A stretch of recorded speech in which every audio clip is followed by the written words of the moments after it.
salami. Don't touch that cold cut salami.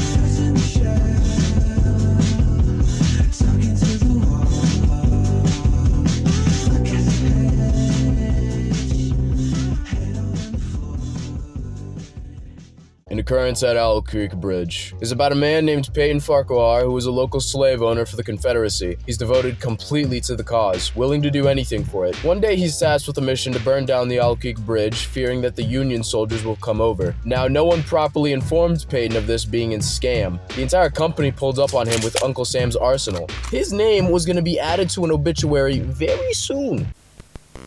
This just ain't proper. Don't your men know any manners? Discipline? I will not take a lecture from the nature of discipline, you scallywag! I am precisely presenting your location with a preposterous skill. You face a perilous predicament. You Yankees are too much.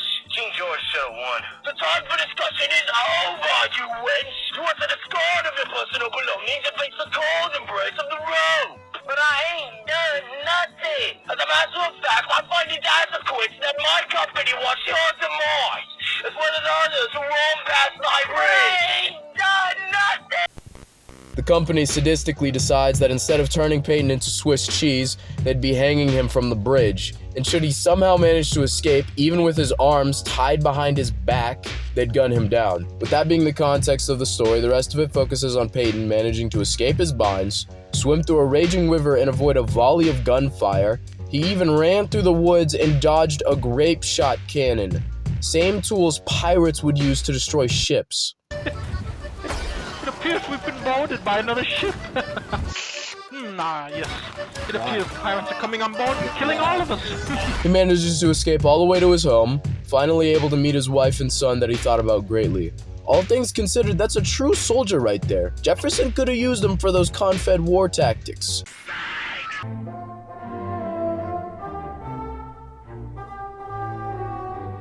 It's tombstone for you, little homie. We all gonna lay roses on your coffin. It's your career, it's R.I.P.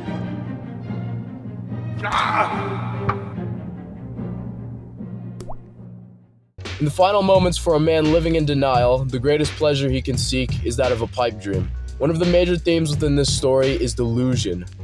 Psst, that's code for the inevitability of fate or death. The passage early on hinted at Peyton being a no sacrifice too great kind of guy. No service was too humble for him to perform in the aid of the South. No adventure too perilous for him to undertake, if consistent with the character of a civilian who was at the heart of a soldier. Yet as he's being hung, his thoughts are of his family, his wife and son who he wishes more than anything to see, with him even contemplating a method of escape. The following events are a fantasy that play out in Peyton's mind. He miraculously escapes, and it's a hop, skip, and a jump away home. Meanwhile, in reality, he's choking to death, eyes bulging, tongue fat and dry against his mouth, before his neck snaps and he dies. Peyton's fantasy, where he's the ultimate winner, facing only minor injuries and managing to see his family, is Ambrose Bierce's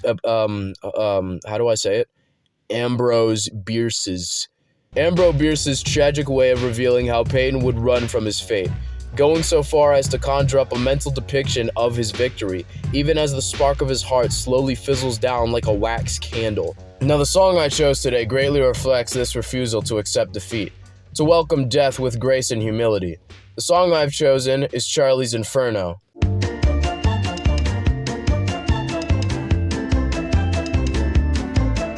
Here lies Charlie. You can tell it's him because we put his name on the stone. Written by That Handsome Devil in 2011, included within the album The Heart Goes to Heaven, The Head Goes to Hell. Within this song, we're given the story of a man named Charlie who lived his entire life doing what he believed was good deeds. Now, unlike Peyton, when it came time for Charlie to leave the census, he accepted it with open arms. practically racing up the golden escalator to get into heaven. Unfortunately, Charlie forgot one of the key things about getting into heaven is that you have to actually be a good person, not do good things. The rest of the song focuses on Charlie at every turn denying the fact of him being refused into heaven, with him pleading and speaking to every angel, demon, and Lucy himself that it's all one big misunderstanding, running away and denying his fate until he gets the worst of all, the jar. Michael, don't leave me here! The differences between these two mediums are clear. First of all, Charlie didn't own slaves. But no, seriously, the two characters have many distinctions. The only thing they have in common is their cowardly reaction to death. Now, Charlie didn't mind dying, but he did very much mind not being allowed into heaven afterwards.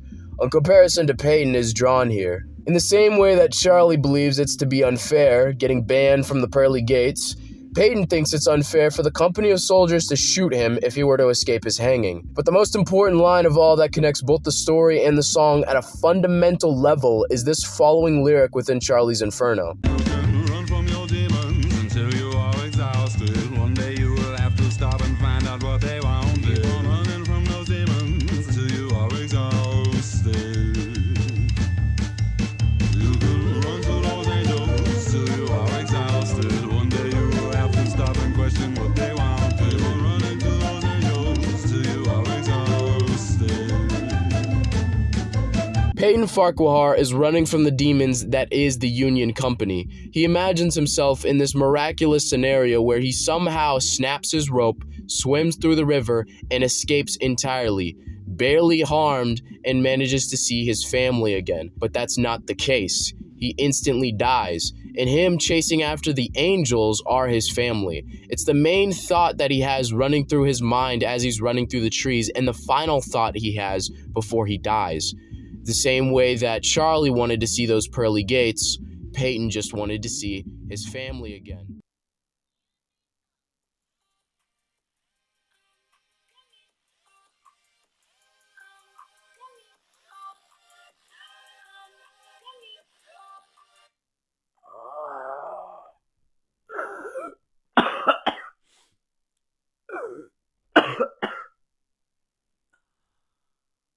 Oh, man. 3 hours later. Can you move it along? I'm all out of time cards. Hello, class. This is Dawn clocking out of work. The rest of this discussion is taking place while I'm driving home. Let's turn that down. Now, the main thing we discussed was characters denying their fate and refusing to accept that they were going to die. Now, there is a distinct difference with Charlie. For Charlie, he didn't deny his fate. He did. For Charlie, he wasn't denying that he was going to die. He accepted that. It was for the fact that Charlie denied his fate of burning in hell because he wasn't actually a good person. Now, for Peyton Farquhar, he didn't want to accept his fate nor his death that would be taken at the hands of the Union soldiers due to them hanging him. His final moments of him relishing his main goal, which was to escape, get home, and see his family again, were his final thoughts before he died.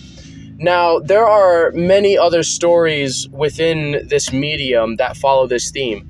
A lot of more popular ones too, such as Death from Puss in Boots, The Last Wish. When it comes down to it, there's 2 other pieces of media that I thought about when it came to following the theme of denying one's fate and refusing to accept that they'll die. First off, let's start with Boozoo's Ghost by Martin Walls. Now, Boozoo's Ghost by Martin Walls is a short Christmas movie that's meant to be a parody on the story of Christmas Carol with Ebenezer Scrooge and being visited by the 3 ghosts. For Boozoo, the final ghost he meets isn't the ghost of the future, it is a rabbit called Mortality. As you can already tell, this is kind of obvious. Now, the rabbit Mortality has a monologue with Boozoo whenever he's first presented, and Boozoo's obviously very upset and frightened at the implication that he'll die. Oh, Boozoo, you still don't understand, do you? This is it. Like everything else in this world, we turn into nothing eventually. It's always been and always will be this way, my friend. Oh, and what a life. Constantly running away from me. Running away from your problems. Running away from even yourself. So following off of this monologue, the key words to take away from this is that, as stated by Mortality, you've been running away from me your whole life. You've even been running from yourself. So when it comes to the case of Charlie in Charlie's Inferno, he was running away from the matter of facing himself, facing that he was doing good deeds, but he wasn't a good person. The connection that can be made to Peyton Farquhar when it comes to Mortality's monologue is running away from your problems. Peyton's final thoughts before he died was him running away entirely from the Union soldiers who had gotten him killed. So that is the connection that I can combine between the two, especially towards the end of Buzu's Ghost, where Buzu, the main character, inevitably dies. Now moving on, there is another sequence in Medium. This one is an entire franchise, and you probably have never heard of it. Franchise called Final Destination, starting all the way back in the year 2000, I believe, or I think 2003. That's besides the point. Final Destination follows a film where a character dies in a very horrific natural disaster. Unfortunately, they're given a premonition of their fate, of their death, combined with all their other friends and personal people that they know of their fates. So for instance, the first Final Destination film, it followed this character getting onto a plane, and out of nowhere he has a vision. There's subtle hints as to what's going to take place, and then what takes place is that the plane engine blows off, the cabin gets ripped apart, and just basically bad news bearers. So when the main character is given this premonition, obviously he's like, I don't want to die. So he runs out of the plane, gets himself kicked off, right? And when all of his friends are at the terminal arguing with each other, guess what we find out? The plane still explodes, blows up. We get to see that in this case with Final Destination, the main threat that faces all of these characters throughout every single one of these films is death. These characters run away from their fate. So what happens? Denying death means that now it focuses entirely on them because they broke something natural. And even towards the end, the main characters who get these premonitions, they do not survive either. They also go towards the end. That's a common theme, common thing. Sometimes the way you're gonna go out, it doesn't make any sense, but that's the way you have to go out if you didn't want to go out the first way. The main thing that Final Destination, Buzu's Ghosts, Charlie's Inferno, and an occurrence at Owl Creek Bridge all have in common is denying one's fate, refusing to accept that you will die. Buzu refused to accept that he was going to die. He told Mortality himself, but I'm not ready yet. What was Mortality's answer? No one is ready, Buzu. You really think that I'm some kind of joker out here? Like I didn't tell you that if I caught you, that would be it. Your story would be over. You had a choice. You made the wrong one, boy. Look at you. Standing right here looking like a fool. You've been running from me your entire life. Come on, man. Just let me slide. I didn't even do that much. I didn't even do Do I that. look like I'm gonna let you slide if you're walking around owning slaves, fighting for Confederates? No! I sent the boys after you. They made an example of you. What was you thinking in your final moments? You was thinking that you were Superman, Captain America, Black Panther, all combined wrapped up in one boat. You think that you swimming through rivers and dodging bullets and missing cannon shots through the forest? You out of your mind?